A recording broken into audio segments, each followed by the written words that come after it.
চক ধরে নিচে দিলাম টান, কেমন সময় ফুল দেখো ভগবান।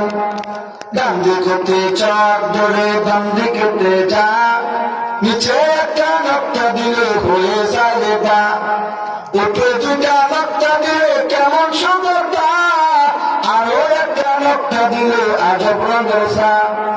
বাম দিকে চক ধরে ডান দিকে যা, তারপরে বাঁকা করে নিচের দিকে আ, নকটা দিলে জিম হবে বিনা নকটায় হা, উপরে একটা নকটা দিলে তার নাম খা।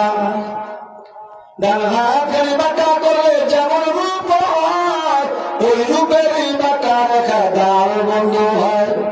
জাল বানাতে মনে চায় চক হাতে নাও, শুধুমাত্র নকটা একটু উপরে বসা দাও। উপর থেকে নিচের দিকে একটু বাঁকায় রং, উপরে একটা নকটা দিলে হয়ে যায় রেজা। তিনটি দন্ত পেটে নিচে গুল করিলে সিন, উপরে তিনটা নকটা দিলে তার নাম সিন। মাথা মোটা পেটে নিচে গুল করিলে সর, উপরে একটা নকটা দিলে হয়ে যাবে সুবহানাল্লাহ। এইভাবে একটা সুন্নতের দাওয়াতে আমার শাইখের নির্দেশ।